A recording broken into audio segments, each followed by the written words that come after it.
Dans un sens, je peux pas prendre la Bible et dire: «Oh mon Dieu, quel bouquin féministe», parce qu'il est aussi, il vient aussi d'une époque qui était clairement pas, qui était pas du tout féministe. Et les femmes sont objectivement très peu présentes dans la Bible, juste dans le temps de parole et le temps de représentation. C'est juste flagrant. Il y a des histoires absolument abjectes. Elles sont traitées effectivement comme des mères, comme des proies, comme des trophées. Elles sont utilisées pour punir des hommes. Clairement, la Bible est très sexiste.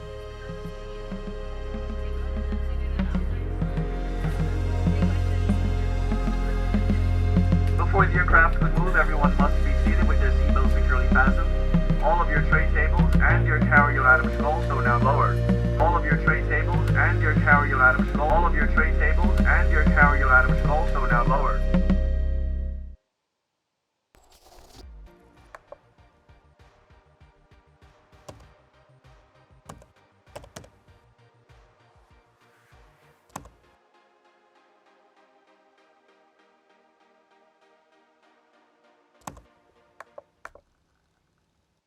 Moi, j'ai eu une maman qui avait une vision très progressiste par rapport à Ève. C'est-à-dire que moi, j'ai toujours eu, mais vraiment toujours, le discours que si Ève n'avait pas été là et n'avait pas fait ça, on ne serait pas là. Et qu'en fait, ma mère disait, Dieu, il a donné 2 commandements, il a dit multipliez-vous et ne mangez pas du fruit.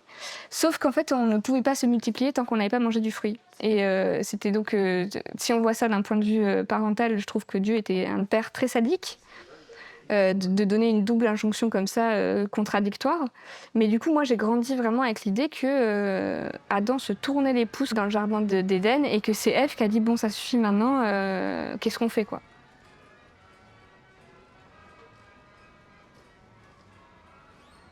C'est un mythe qui est commun, c'était pareil dans les livres pour enfants.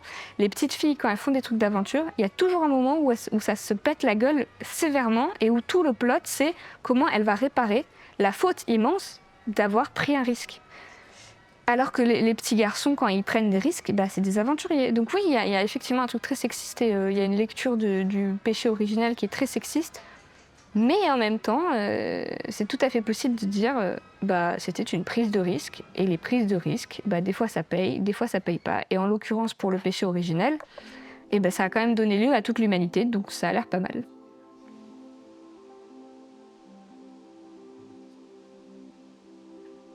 Après, il y a quand même toute cette fétichisation du rôle de Marie, où on va dire Marie a réparé la faute d'Ève. Et c'est l'idée que, symboliquement, Ève a apporté le péché originel et Marie a apporté par l'enfantement l'antidote.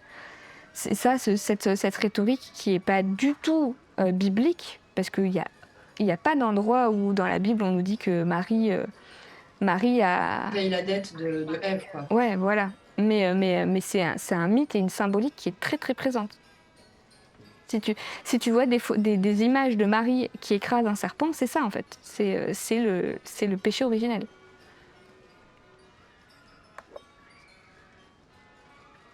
Il y a eu des femmes qui ont eu des rôles qui n'étaient pas du tout dans ces schémas-là. Et qui sont très peu mis en avant.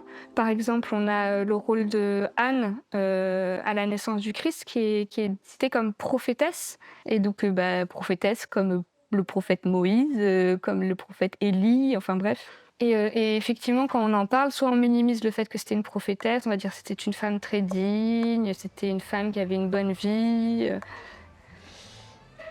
Et là, vous entendez des bruits d'enfants. Il y a ce truc de la fille qui aurait essoré le visage trempé de sueur de Jésus. Elle est plus anecdotique, mais c'est juste de dire qu'à tous les moments, il y avait une bonne femme qui faisait un truc. Alors, attends, chemin de croix, ça serait plus pratique si j'avais une Bible avec moi. Je te jure, je suis partie, j'ai pris 3 slips et un t-shirt, et donc littéralement, je n'ai pas pris ma Bible. Tu t'en es voulu de ne pas avoir pris la Bible? Non, Est-ce que dans des situations d'exode, c'est la première chose qu'on emporte? Tu rigoles, c'était le genre de questions qu'on se posait entre ados dans les trucs religieux en disant « Imagine, tu pars sur une île déserte, qu'est-ce que tu prends ?» Il y avait toujours un petit lèche-cul pour dire « Je prends ma Bible !» Mais oui, bien sûr. Chemin de croix, étape. J'aimerais bien retrouver quand même ça, ce truc. Je suis sur mon téléphone à faire mes... Alors... Véronique. Véronique essuie le visage de Jésus. Voilà, donc Véronique. Voilà, donc on a Sainte Véronique. Et il y a probablement une relique avec un chiffon avec la tête de Jésus incrustée dedans. Ah, c'est ça le sensuaire? Alors non, le sensuaire, c'est la totale. C'est tout le corps. Mais il me semble qu'elle est représentée avec un espèce de torchon avec Si, une oui, tête oui, dessus, quoi. avec juste le visage en fait. Donc ça a servi à enlever sa transpiration, c'est ça? À essuyer ou à laver son visage? Non, apparemment c'était vraiment le fait qu'il transpirait et qu'elle a, tu vois, genre un peu comme un coureur cycliste à qui on donne une bouteille d'eau, c'était ça.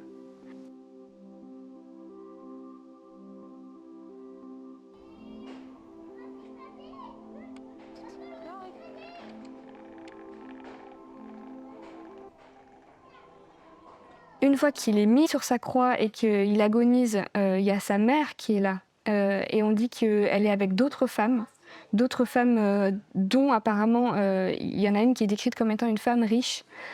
Et il y en a beaucoup qui disent que cette femme, c'est Marie de Madeleine.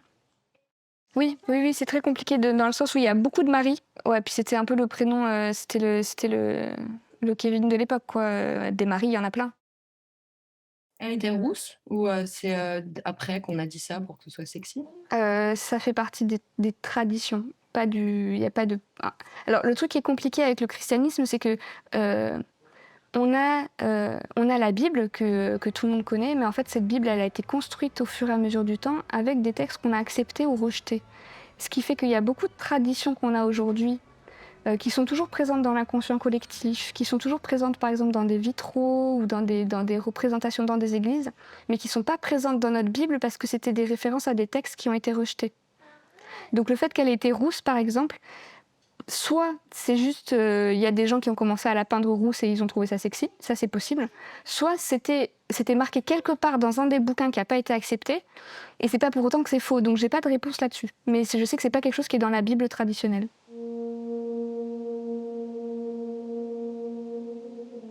C'est un truc qui t'est personnel d'étudier qui écrit en fait, ou ça correspond à des mouvements? Non, je pense pas que ça correspond à des mouvements. Je pense qu'il y a vraiment.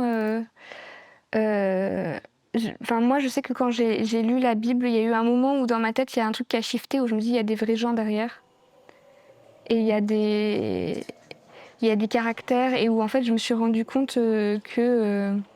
Moi, je sais que c'est quelque chose qui m'intéresse juste parce que ça m'a toujours fasciné de me dire qui sont ces gens qui ont écrit la Bible, en fait. C'est qui?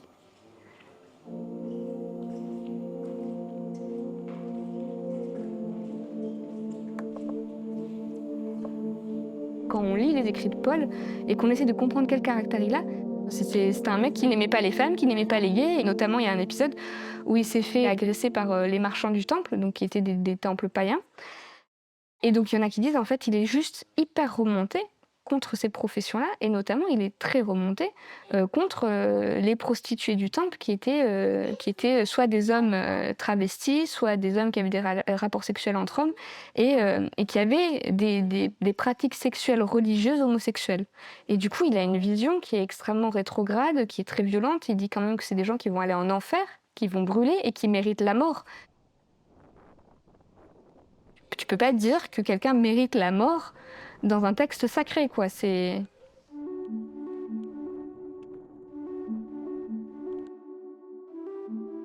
Tout ce qu'on sait de Jésus, en fait, il n'était pas du tout engagé sur des débats, genre par exemple sur les femmes divorcées, l'homosexualité, il en parle jamais. Et alors que c'est l'homosexualité à l'époque, enfin ils sont sous la domination romaine, donc oui, l'homosexualité c'est pratiqué au moins par les élites romaines, c'est quelque chose qui est connu. Il était très préoccupé par le fait de prêcher à tout le monde, d'inclure les pauvres, de parler de justice sociale. Enfin voilà. Lui, il a fait son ministère et on a seulement des témoins, qui étaient ses apôtres, qui ont retranscrit ce qui s'était passé. Et Jésus, lui, il n'a jamais écrit de livre.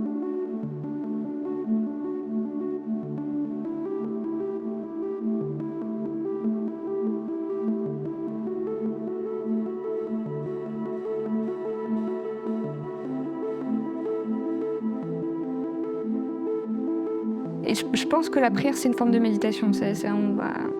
Ça permet de poser les doutes qu'on a, les angoisses. Le principe de la prière, c'est que tu t'adresses à quelqu'un qui t'aime, qui te comprend, qui sait tout, et qui te juge pas, et avoir le sentiment qu'on peut...